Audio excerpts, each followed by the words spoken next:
Hello, everyone, and welcome to the Good Human series with Holly Haggard. I am Lyndon Wilson, the creator of The Difference. We are a radio, live stream, and podcast media network. We have about 10 shows right now. We're constantly building those. And what The Difference was created and designed to do was to highlight small businesses. Today, we're going to have a nonprofit, something I think you're all going to find very interesting. We had a show not long ago with a couple of people associated with this organization. It's going to be very exciting. But The Difference really wants to what our objective is to focus on the small business owners, entrepreneurs, real estate industry, and how they're making the difference in their lives for themselves, their families, their organizations, their businesses, their communities, and just different ways that we can give back and really help the small businesses in our community find their voice, find their audience, and help them grow. So, without further ado, I'm going to bring in today's host, Miss Holly Haggard with Geneva Financial. Geneva Financial also sponsors with Holly Haggard The Difference, and Holly created this show called The Good Human, and very fitting because Holly is one of the goodest humans I know. And Thank you, Lyndon. well, you're welcome. You're welcome. I love the thought of what you're doing with your show. I love the direction that you're taking it. I do want to remind everybody that Holly is in mortgage. So if you're looking for a mortgage, there's no better place to go than to get one than with a good human. But bless your heart for what you're doing with your show and the direction that you're taking. And I know you have a connection to this and a passion for it. And so I'm happy that I get to be included and hear these stories because it's just, it really, it's earth shattering.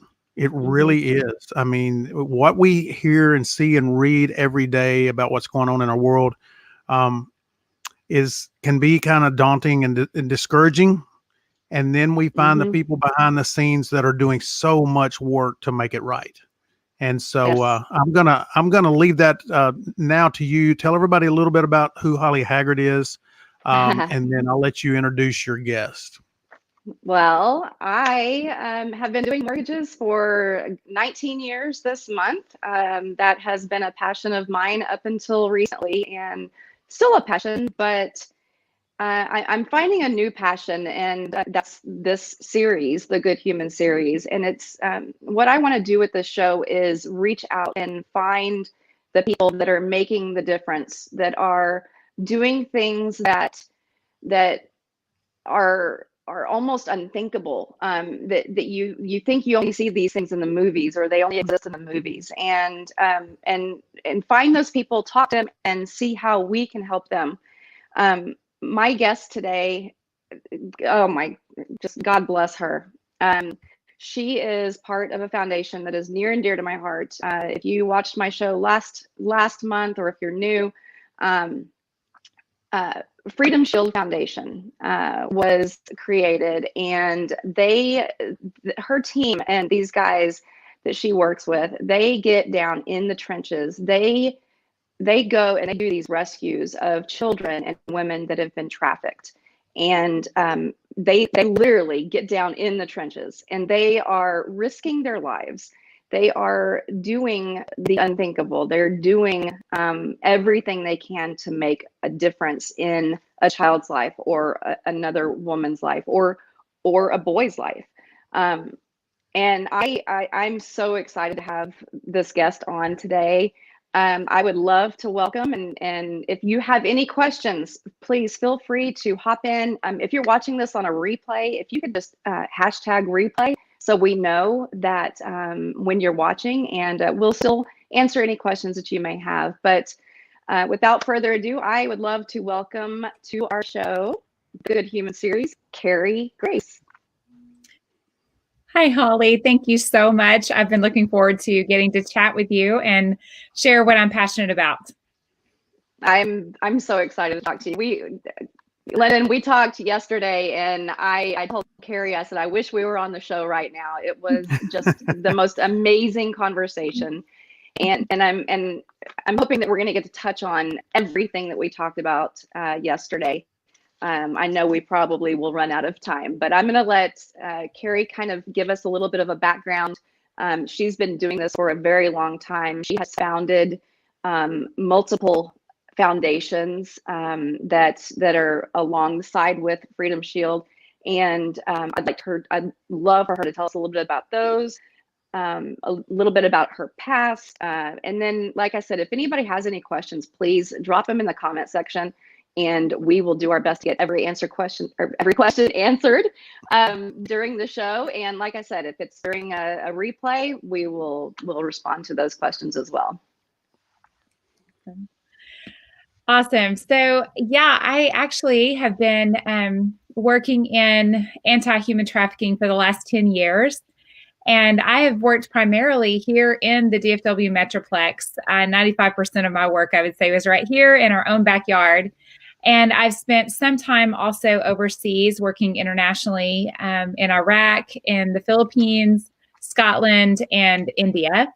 So I've seen what human trafficking looks like on a global scale, but also what it looks like right here in our own neighborhoods. And I can tell you, I've worked with hundreds and hundreds of survivors at this point in my life. And I have nothing but hope to offer into this space. And I think that it can feel overwhelming when people first hear about this issue of human trafficking. It begins to feel like, I thought the world was a certain way, and now I realize there's this whole other world happening, right around me. And I feel like it can be a little depressing and scary at times. And so I hope that as we discuss these things today, that the audience really feels very equipped to know that they can make a difference. And also that there's hope, because there are people that are really doing amazing work to combat human trafficking on, an international, global level, all the way down to what's happening right here in our own cities. Amazing organizations, law enforcement that we partner with. And so hopefully you can just see that there are things happening and you can get involved. It's so interesting the way, Holly, I didn't even get to share this part of my story with you when we were chatting yesterday, but I actually got introduced to this back in 2004. And I was a stay-at-home mom, homeschooling my kids. And one day the doorbell rang. I went to the door and there were 3 women standing at my door. And they said, "We were told if we came here, you would be nice to us." And it was just the oddest introduction. I was like, who sent you to my house and gave my address? I mean, it was just, they weren't selling anything. It was bizarre. And so I asked them to come in, and I said, what brought you to my house today? And they said, well, we had actually gone to a church. We were trying to get financial help. And they asked us if we wanted to know more about God. And the ladies were like, do we have to say yes in order to get money? Like, what's the catch, And anyhow, through that discussion, come to find out they were all 3 strippers at a club in Fort Worth. And they wanted to get out of the life, but they didn't have jobs. They didn't have a resume, other than like Rick's Cabaret. And so they didn't know how to get money, and they were desperate. And so they stopped at this church looking for help. And the woman that they encountered sent them to my house. So that's how I ended up meeting these women. And they said, we would love to go to church, but we can't, because we'll see our customers there and they'll be with their families and we don't belong. They'll know that we don't belong. It was eye-opening to me in that moment. Like, it was like my worlds were kind of clashing, and the reality that these ladies were right here in my own neighborhood. They felt like they couldn't go to church because they would see their clients there, and they wanted out. And so in that moment, I had nothing to offer them, but I just told them, you're welcome to come to my home and we'll see what we can figure out. And so these ladies started coming to my house on a weekly basis. I got to know them, got to hear their stories, and we began figuring out how to help them find jobs that were not in the industry. through that experience, one of the ladies had a daughter who was disabled, and she couldn't put her in daycare. So she had, a live-in boyfriend that would stay at night a few nights a week so that she could go dance and make the money that she needed to take care of her daughter.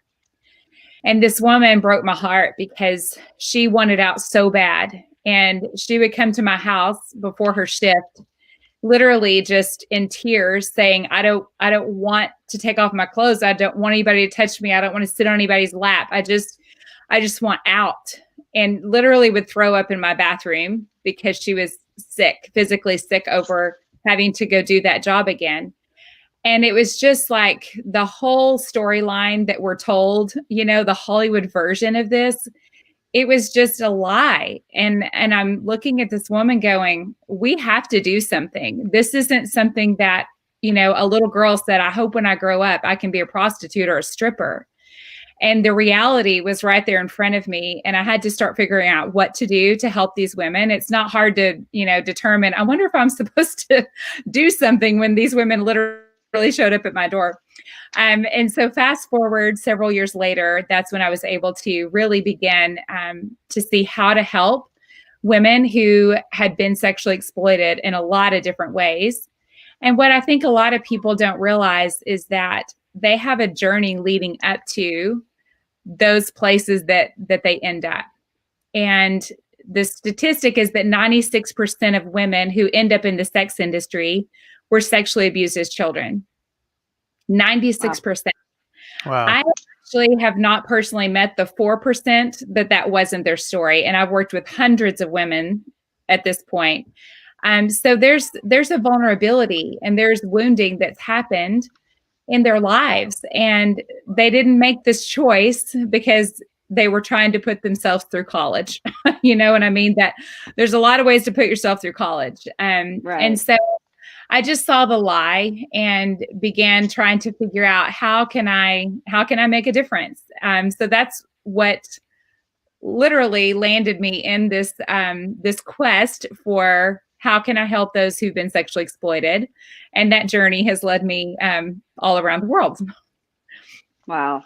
It's so true. I mean, the thought of somebody that is a stripper or a prostitute, you do have that Hollywood visual of how they got into it or why they got into it. And so there's so much more, and there's so much more to the behind the scenes of this. And so I'm so glad that you brought that up.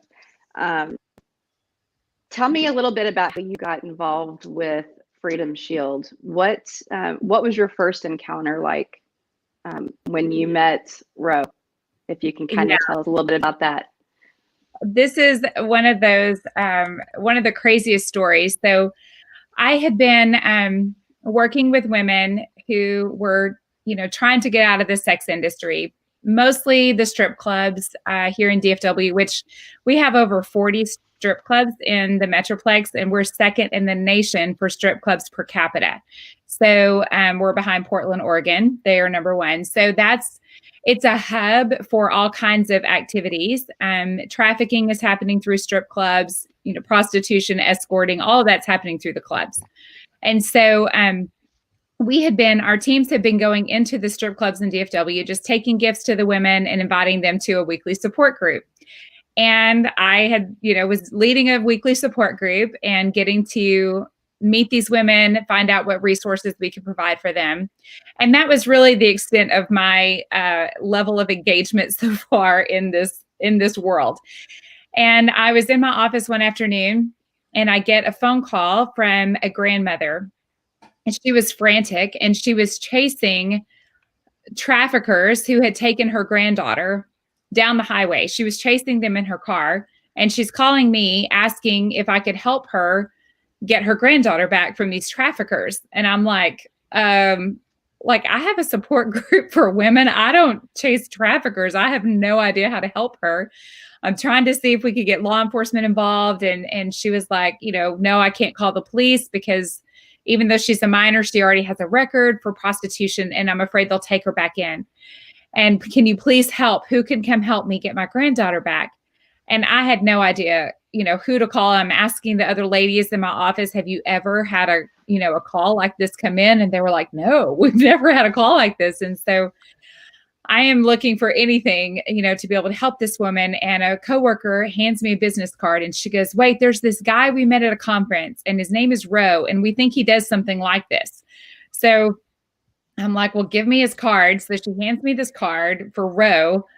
And I call him up and I said, hey, I don't know you. You don't know me. I was so grateful that he answered because I literally had no other options but Roe.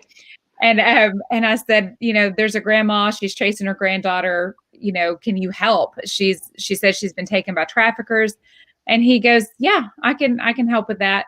Like I had asked him for a bottle of water. I mean, he acted like it was the easiest thing in the world. Of course I could help. And literally he goes, if you can just get me a recent photo of the girl, a phone number if she has one, and which general direction they're headed, which seemed like pretty basic information. So I get that from the grandmother, hand him the information through his phone. I'm just passing, this over to him. And she had told me, we're coming from Louisiana. We just passed through Dallas. All the signs are saying Fort Worth. I think we're headed towards Fort Worth. So I pass this information along to him and my support group is starting. So I'm like, okay, I've got to go. I've got all these ladies coming in for support group. 2 hours later, I get a call back from Roe and he says, I've got the grandmother and the granddaughter. We're sitting at the Waffle House. What do you want me to do with them? I was like, wow. Who Incredible. the heck are you? How did you just do that? Superman. I was blown away. Yeah. Literally, I felt like I had just met the superheroes of our time. And I'm telling you, I knew then, I think that things are about to shift for the organization I was working with at the time. And I think we're going to start having more difficult cases and we need to make friends with these guys, whoever these guys are. And so I made it a top priority to begin to get to know them. And I'm telling you what, I was so impressed with this organization. I was running my own nonprofit, but watching them, I was like, nobody's doing what they're doing. Nobody is doing what they're doing because I partner with all of the, organizations, law enforcement, Homeland Security, and they can do things that, they don't step in and take the place of law enforcement. They always, follow through with law enforcement, but they know how to do what we needed with excellence. And so there were multiple times I would have women that, had gotten back in a bad situation, back with their pimp or their trafficker, and they're reaching out to me, can you please come get me? He's beat me up. I've got to get away. I've got to get away. And when you get those calls, I'm telling you, my first call was to Freedom Shield because I knew that they would help. And never once did they ever say no. They always showed up. And what impressed me the most, one woman in particular, she was the first one that we had to go and recover. And she was at a motel in Dallas. Her pimp had got her back on drugs and, was forcing her to prostitute. And she reaches out to me and is, can you please help? Then she lets me know she had reached out through Facebook Messenger. And then the next message I get from her is, I'm so sorry. This was days later. I'm so sorry, but my pimp saw our conversation. He knows who you are. So I'm like, awesome. Okay. Gotta have to do this now. And she was like, but I've got to, he's going to kill me if someone doesn't come help. So I called Roe and his team. And sure enough, the next day they had a whole plan and they said, you have to come with us, Carrie, because we need you to be there to be safe for the girl. And I was like, I have no special skill set. I don't even know what to wear. I was like, do I wear like tennis shoes or combat boots? I mean, I'm a girl, and I'm like, I'm so out of my element. And we get there and, they were so professional and we pulled up to this motel to get this woman out. And I mean, bless her heart, she was just a mess. We had to get her to rehab, immediately to help her get back off the drugs. And she gets into Roe's vehicle and immediately he just looks at her and he goes, you must be hungry. Let's get you some food before we take you to rehab. And just the kindness, it wasn't just a job. They were so thoughtful and kind and just treated her with such respect and dignity. And it impressed me so much how they treated every single woman and how every single woman was worth it to them. They would do whatever we needed to get each woman back into a safe place. And so I tell you, I over and over again, I partnered with them long before I joined this team. I was working alongside these men, and they just represented what we need to know men are. We see the worst sometimes of what men are capable of doing, but on a daily basis, I get to see the best of men. I get to see who men were created to be. There are warriors and defenders and protectors. And they're actually, I feel like they've been labeled as the problem. Men are the problem in this whole scenario. And I'm like, actually, the men are the solution. Men are the solution to this problem. And I see it on a daily basis. Yes, Wow. I that's amazing. It gives me chills just thinking about that. And I love what you said the other day when we were talking. You said this is who God intended men to be. Yeah. And that when you said that to me, I teared up and just got chills. And it's so true. We've got to, our men have to stand up, and they've got to be the ones that make these changes for everyone. And I was telling you too, for King Country, one of my absolute favorite music groups or singers, they sing a song called Priceless, and it's regarding human trafficking. And when they get up and they talk about the movie and everything about it, and how the men are exactly what you said, the men are the warriors, the men are the saviors. They're the ones that are going to stand up, and we are going to be the ones that combat this and abolish human trafficking. It's just, you just get chills all over, and you just feel this. It's a feeling you can't even really describe in words when you hear a man talk like that. And talking to Ro last month on the show, and then talking to others that I know that as well, about their experiences. It's such an incredible feeling knowing that I know that man. Yeah. That man is my friend, or that man is somebody I know really well, and he is a savior, he is a hero, and it's incredible. Yeah. Go ahead, Linda. Did you have something? I was just going to say that listening to Carrie talk about that's what men are supposed to be, and how our culture, our society, the world is now. And then, of course, I got a chance to listen to Ro a couple of weeks ago on your show, Holly, and it just struck me when Carrie said what she did, that it's hard. We do have examples of the good men out there that are doing the right things, but a lot of these heroes have to do what they do behind the scenes. Yeah. And so I think, is that not, and I want to ask this as a question, is that not another challenge for the world, for our society, that some of these people that are fighting these battles have to do it silently? And so the evil part of the culture just prevails because it's in music, it's on video, it's everywhere, it permeates our culture. And so the young boys growing up, they don't always have the opportunity to see what a good man looks like. And that's unfortunate. And I don't know. I don't have the answer to that, but it just kind of hit me. I'm like, my God, the good in our world is a lot of times fighting in the shadows, and that's unfortunate. Yeah. It is, and that's why I want this show to go viral. I want everybody to hear about Freedom Shield Foundation. I want everybody to hear their stories.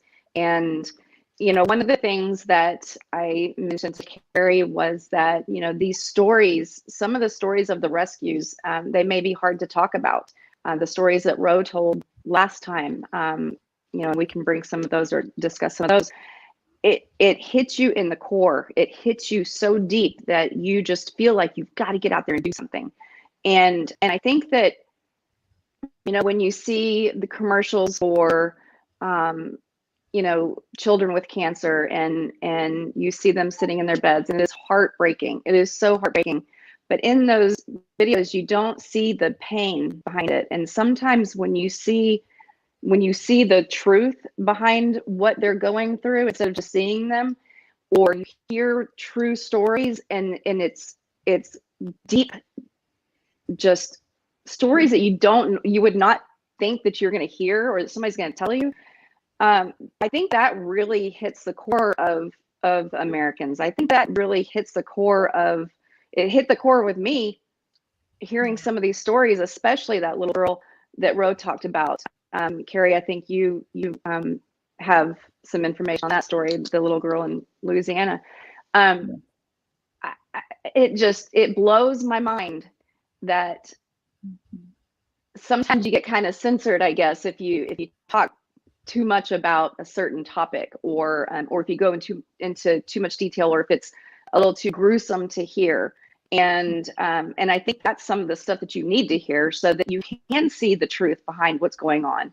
And that's what I want to do with this show. I want truth to come out. I want the not so pretty to come out, and people to see that side, so they can really feel that in their core, and not just see it with their eyes, if that makes sense. One thing, I want to jump in real quick, Carrie. I don't mean to take your time, but one of the things in the first show, Holly, that really got me, and this one too, listening to Carrie, is I think when we see this on the news, and we see this, of course, it's been a lot more lately, it's showing where there's been some rescues in our country, right? But one of the things that I did not realize is how close to home in our own neighborhoods that this is happening. And I think that in the United States, I think we have a misconception that all of this is maybe in a third world country, and it's just, it's so far removed from where we are in our safe little bubble, and we don't realize it's our next door neighbors that are going through this. Exactly. And you know what, Texas, the last year, Carrie, when was it do you remember when I went to, Attorney General Ken Paxton held a conference, and I went with some of the guys from Freedom Shield, and to introduce them to AG Ken Paxton through a friend of ours who knows him personally. And one of the things that Mr. Paxton said was that he wants to, during his term, he wants to abolish human trafficking. He wants to make that the one thing that he just focuses on for the rest of his term. And one of the things that really struck me during that meeting was, he said, Texas is the #2 state. The #2 state, Texas is the #2 state in human trafficking. That blew my mind. This is my state. This is where I live. This is my home. And we are the #2 state in human trafficking. So, I mean, that is so close to home. And whatever we can do, the more we can educate our neighbors, our friends, our family, our acquaintances on Facebook or through podcasts, whatever we can do to help educate people, to show them some of the signs, or to help them realize they can get involved. They don't have to go in the trenches and do the rescues, but if they want to, hey, reach out, and I'll get you hooked up with Carrie or with Ro. Yeah. But there are other things that you can do too. Carrie, one thing that you had mentioned was, there was some specific things that were happening during COVID. Can you kind of elaborate on what you were talking about yesterday? Yes. If I can go back to what Lyndon brought up and then work my way to COVID, absolutely. That would be awesome. Absolutely. So, Lyndon, to your point, Lyndon, we don't realize that it could literally be the house next door, or it could be a family member. These are the things that don't even cross our mind. And that was literally what was happening in my family. In 2014, I received a phone call from an investigator that my father was under investigation for ongoing sexual abuse of minors. and asked if I would help participate in that investigation against my father. And that is not a call anyone ever wants to receive about their dad. And even though I knew that it was true and I wanted to help his victims by participating in that investigation, it was still my dad. Right. And I did everything I could to fight for the victims of my father. And he ended up getting life in prison. He'll be there the rest of his life for the things that he's done. Gosh. And what I didn't realize is that it would be all over the news. No one thinks that the worst thing in your family, the thing that you're hoping no one finds out about, would be on the evening news, but it was. So I knew it wasn't something that I could keep a secret. So I'm over here trying to combat sexual exploitation and help survivors. And my dad is on the evening news, the things he was doing. And so it can be as close as your own family that can be involved in these things. And it took about a year for my dad to even have contact with me because he was very mad that I had helped put him in prison. And since then, we've actually established a new relationship, and he helps me because I told him, you're my subject matter expert. You can help me know exactly how these things are happening, how kids are being targeted, how they're being groomed.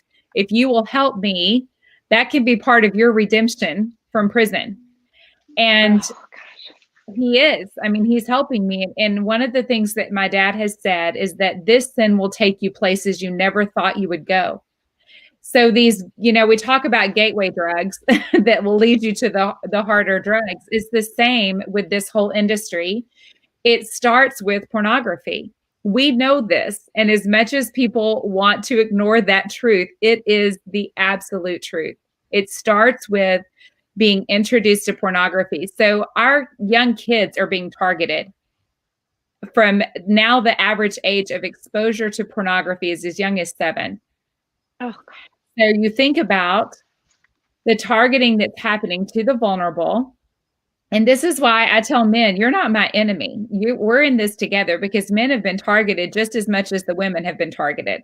Okay, there's a bigger play at hand here that is after all of us. Right. And so it's playing on who we were intended and created to be to begin with. And it plays on that. And then you see how the after effects kind of come through that. So men are created the way that they are so that there will be a continuation of life. It's just plain and simple. So I believe we have an enemy who preys on that and tries to distort it. So that's, again, if you peel back the layers, that's what I believe we can go back to, is that there is there's just a bigger play at hand. And so this introduction into that world leads people to have appetites that are not going to be satisfied. It just continues to grow until people end up doing things that they never thought they would do. And that's where this whole industry thrives, is in those dark places that people have been led to where they're profiting and they're purchasing for this appetite of sexual deviation. And when you look at the global epidemic that this is, and I think about how, we've been put into this pandemic status with the, coronavirus, and I'm going, the biggest pandemic we have right now is this. It is human trafficking. 40 million modern day slaves. 40 million. That's the number. God. Then you look at how the United States ranks when it comes to human trafficking. Okay. When the 2018 report came out, the Trafficking in Humans report, or Trafficking in Persons report, that's put out by the State Department, we were then ranked number 1 in the world for human trafficking. You have the United States, the Philippines, and Mexico are the top 3 nations in the world for human trafficking. So that's where the United States sits on a global level. Then you look at the state of Texas, that's ranked number 2 in the United States. You put that on a global perspective, DFW is number 2 in the state of Texas for human trafficking. That is how bad the problem is right here in our own city. 79,000 minors are being sex trafficked in the state of Texas. 79,000. That's what we know of. Okay. And this is so hard to get stats because they're not coming out and saying, hey, I'm being sex trafficked. Right. So this is very difficult to even get these numbers. So they're very conservative numbers. So on a national scale, you have 300,000 youth that are being lured into sex trafficking every year. 300,000. That means, and each of these are having to serve a certain number of clients per day. That ranges anywhere from 5 to 45 per day. So if you just hit the middle, which would be 20, let's just say 20 per day for each of these 300,000 kids. That is 6 million American men paying to have sex with minors every day in the United States. That's just unthinkable. I can't even wrap my brain around that number. I think that's a big challenge for all of us, though. Is it, one is that it's right here in our backyard, and then the astronomical numbers. I mean, because we are so, and I don't mean this in a bad way, but we're so spoiled to what we believe, is such, and we have a great country. I don't mean that, but we're just spoiled to a lifestyle here, and that all of these problems are these other countries that we can barely spell, and whatever it may be, it's somebody else's problem, but it's not somebody else's problem. And that's the thing that I'm learning. I hate to say I'm enjoying the show, Holly. I'm enjoying the education. I'm enjoying being informed, because I had no idea. I see it I'm a political junkie. I watch news shows every night. I see these stories, but I don't hear them like this. I And this is, I agree with you, Holly. We've got to get this message out more and more and more. Mm-hmm. Absolutely. I definitely think that there's not anything more important on our watch for us to be uniting and combating. And this isn't a political, it's not a racial, it's not anything. It is it's a human thing. Yep. It is. Exactly.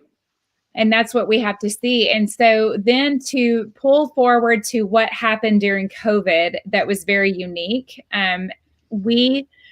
I watched this very closely because it's my full-time work. And so I'm always wanting to see what's happening right now, because during COVID especially, we thought at first, if you look at the numbers in March, it appeared that everything had dropped, that the numbers were actually going down. So we were all pretty excited, thinking, okay, maybe COVID is going to, help eliminate some of this trafficking industry.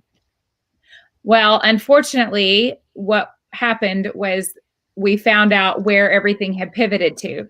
So before, we were able to monitor things because of activities that were happening through the massage parlors, the strip clubs, big events, sporting events, things like that. Escorting, through the hotel industry, things like that. So all of that was shut down during COVID. Everything pivoted online.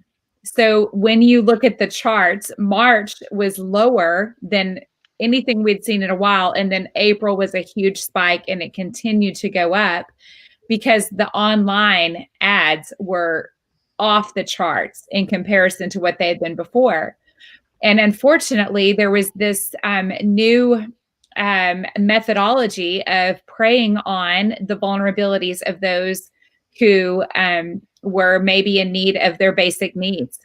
They didn't have food and clothing and shelter.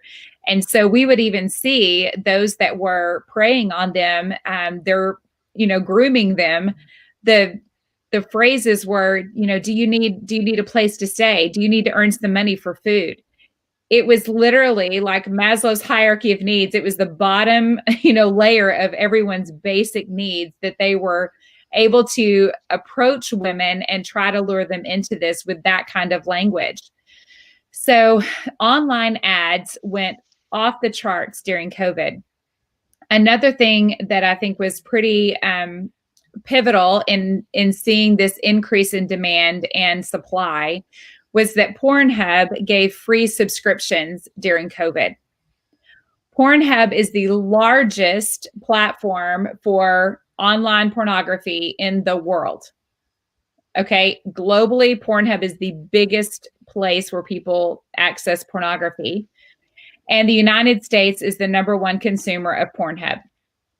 During COVID, when they gave free subscriptions, in certain areas, we were seeing an increase of up to 50% per day of online accessing of Pornhub. Now, again, what I know because of the work I do and the women I sit with and talk to is that pornography is definitely a part of being trafficked.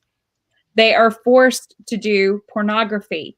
This isn't something that they want to do. It's actually the most horrific experiences of their whole trafficking. Pornography is the worst for them. And this is what I tell people all the time, because the message is to those that are viewing it, I'm not hurting anyone. I'm just looking at an image. I'm not hurting anyone.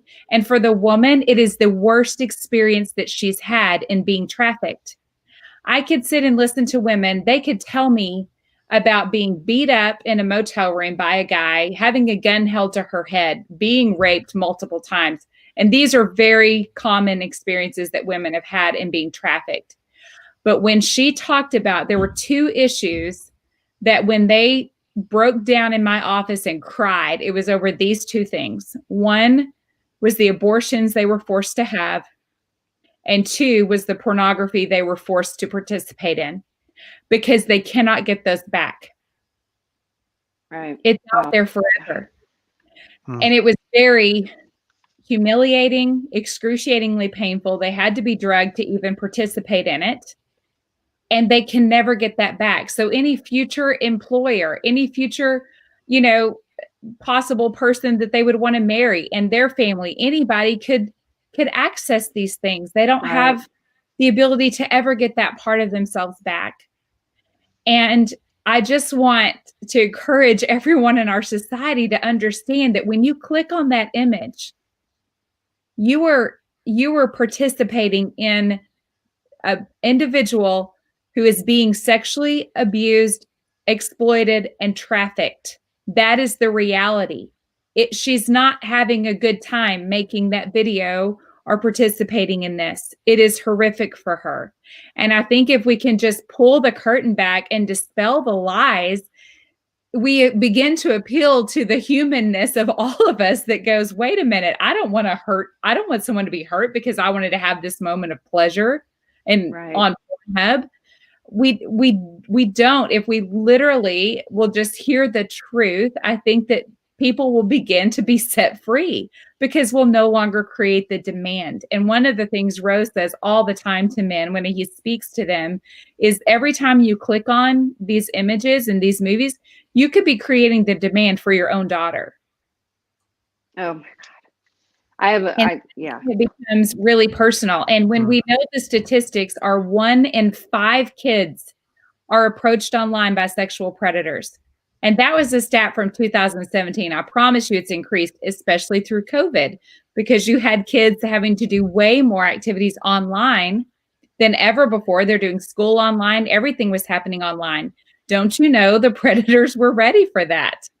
And the intentionality that they have is unrelenting.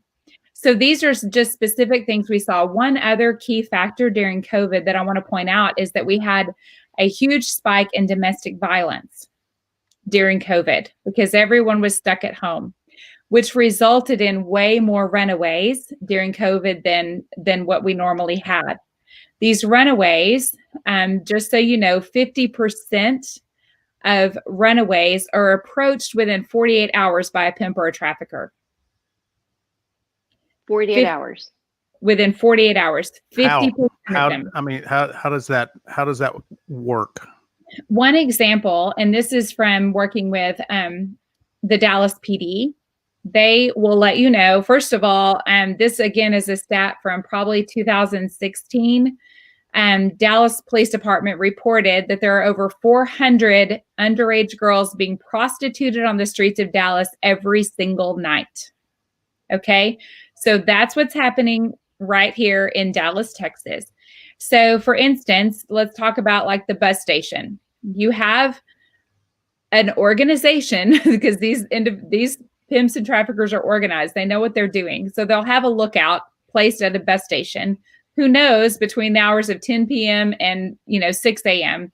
They know the normal bus route people because they watch it all the time.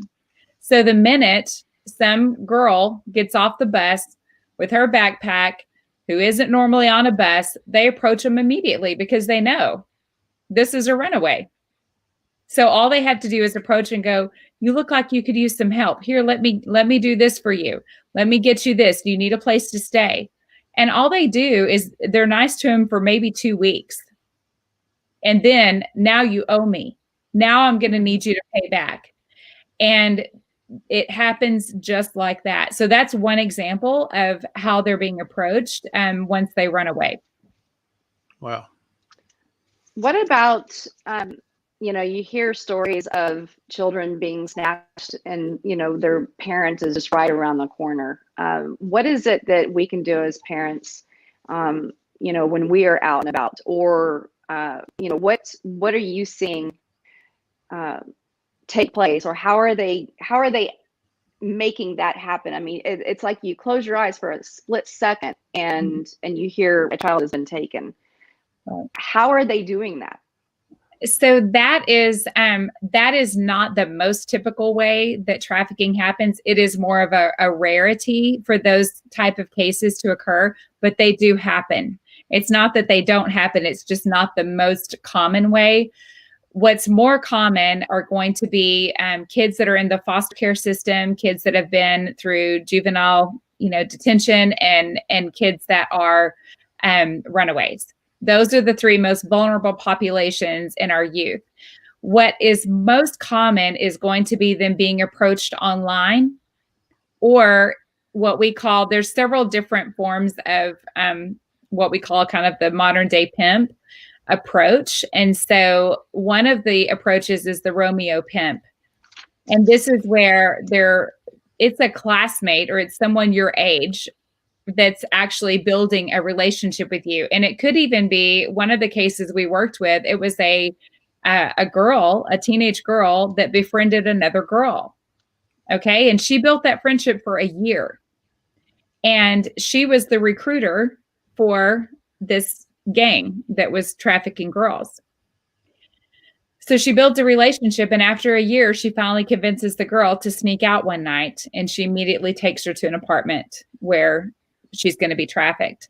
So one of the approaches is going to be from people that look like their classmates or their friends. I think that when we think about being out, or our kids being out in places, it's a matter of educating them of how they could be approached. One of the other pimp models is the CEO pimp. And that is the one that he's got a business, I have a modeling agency. I know if we could just get some photos of you, you're going to make it big. I can already tell. And they'll be at malls. I mean, these guys they're bold. They're going to be at the mall advertising modeling agencies. And one of the girls that I worked with, that's how it happened with her. She thought she was getting a modeling job, and immediately she's brought in to this dark world. So that's, and sometimes they're going to be a music star, and we're all going to make it big and come along. And we just need you to, work in the strip club for a little while we all, get the money that we need, because we're all going to make it big. So that all falls under the CEO pimp. He's going to have a business, modeling, music, something like that. And she's going to come along for that. So really, if as a parent, what I always say to other parents is, your kids do not have the right to privacy. They just don't. That is how they're vulnerable, is they don't have the mental capacity to understand how they're being approached and groomed online. It takes 2 seconds to create a fake profile on Facebook or Instagram or whatever platform and appear to be, Lyndon could appear to be a 17-year-old boy quickly. Create a profile, friend some of your friends, see which one's going to be the one to take the bait. And, and there you are. You've already built this connection. And that's what we see most commonly is they're looking for vulnerabilities in the profiles online. So as parents, you have access to those things. Don't let your kid take their devices, phones, iPads. Don't let them take them to their room at night. Those go in your room before your kids go to bed, because that's when they're vulnerable, is when they're alone. Mm-hmm. And you've got to have connection with your kids. If you're not talking to your kids, they're smarter than us. I'm sorry. I don't care what kind of, app you think you have on your kids' devices that are going to keep them from being able to have access, or someone have access to them. You can't. At this point, you've got to be engaged with your kid, and you've got to notice those subtle differences when your child is withdrawing, when they're spending more time trying to talk online. Maybe they're trying to hide things, or they're friending people that you don't know who they are, how they're connecting to these people. And kids that are playing different games online, they can be accessed through gaming. And be intentional, engaged with your kids. Pay attention to those subtle changes. If they seem to be withdrawn, if they start looking depressed, ask them the questions. Who are you talking to? What are you spending your time on? Let me look at your devices right now. They don't get to have a password. Right. You have access. Right. Period. We're not doing that. And I tell people this all the time. Would you take your child, let's say, 10 years old, would you put your 10-year-old child in a park with 50 known pedophiles and leave them there for 2 hours, unsupervised, unattended, and hope that they make it okay? Right. That's exactly Great what's point. happening. Exactly. That's a very good point. That's why I was going to ask you about park. I hear about that. Because it's online, because it's virtual, we don't physically, tangibly see where we're leaving our kids unsupervised to play for hours. Right. And literally, who is looming around? Right. All of that. It's going to be predators. And so if you are physically with your children in public places, this is conversations that you have with them ahead of time. My daughter was approached in the mall when she was probably 16, 17 years old by one of these modeling agencies. And luckily she was smart enough to know that that was not okay. And she didn't want to have any conversations with them. But not every kid is going to know that. So talk to your kids. Say, hey, if someone tries to approach you in a public place that you don't know, do not talk to them. You don't owe them anything. This isn't about being polite. This is about protecting yourself and being strong. So I encourage you to train your kids that they don't owe anybody anything. They really don't. And then I would say the biggest thing is the online safety. And I do a lot of training in that because, again, what information your kids are putting out there about themselves is giving people access to them. So that leads me to a question, Carrie. I had a comment on my watch party that I'm doing here. A friend of mine that's in the dental industry. She says, I have to have a course in this before the state board lets me renew my license. So is that something that you can share some information on that, on maybe where to go take a course, or is that something you do? There are several different industries now that I think are making that mandatory. I know that with cosmetology, I know the trucking industry is also making this mandatory. We've been working with within the medical community to begin offering training. A lot of different organizations are doing that because the medical community is going to intersect these individuals. Right. So there's a lot of different industries that if they know what to look for, they know the signs and they know what to do. And I think this is really important, which I can send you some information that maybe we could add to this podcast that would be maybe in the notes or something. But yeah, we can put that in. We can put it in our comments. I also want to pop up here real quick. We've got your website. Let me see if I can get that added. We've Yeah, got I was now. gonna This is say. this is the website that the main website. Is that correct?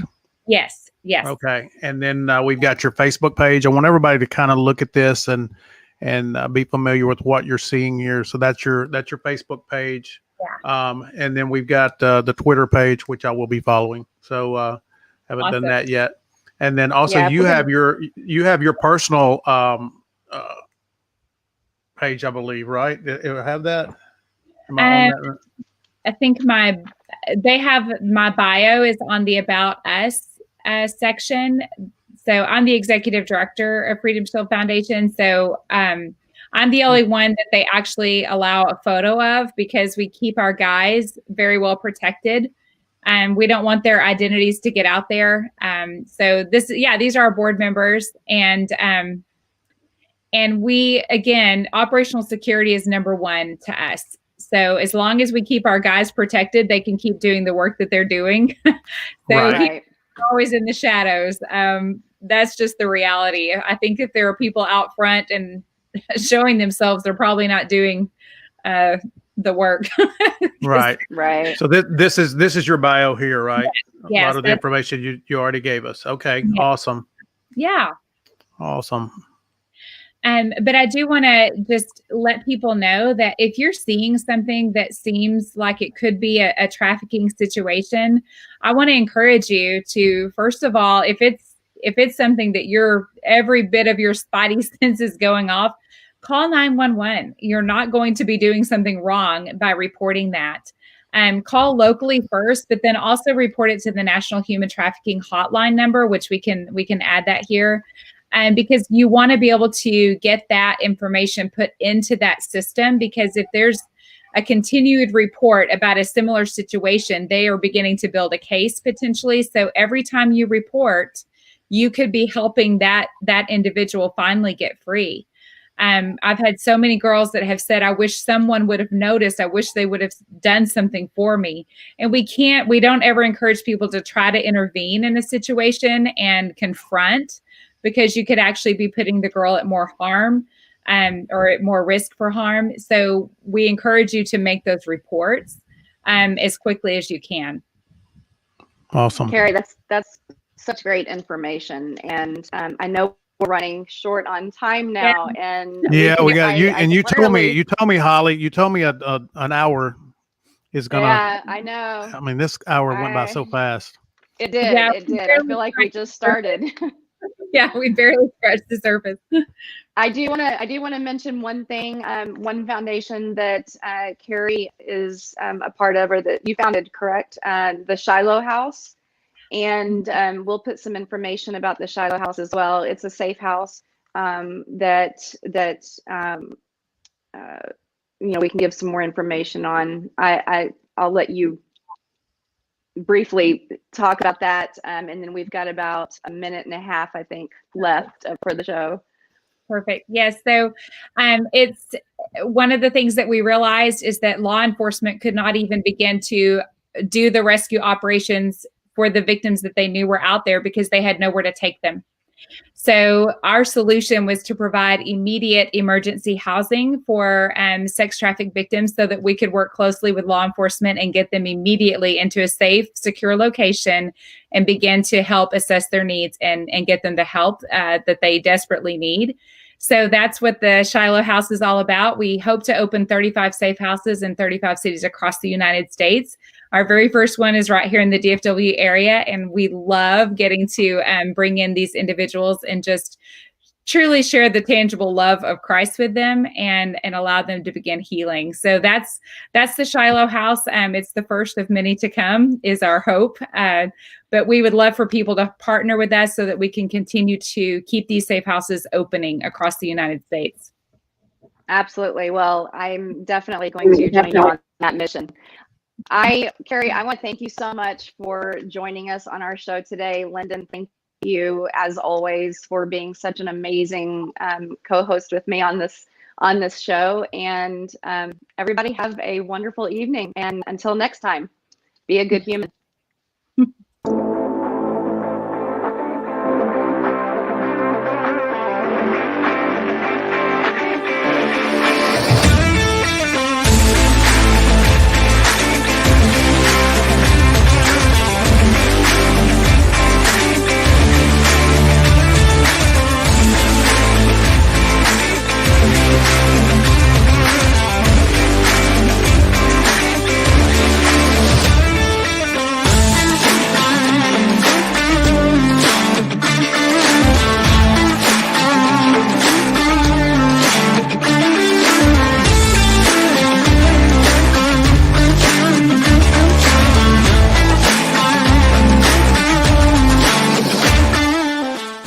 The Difference is a proud supporter of the following nonprofits.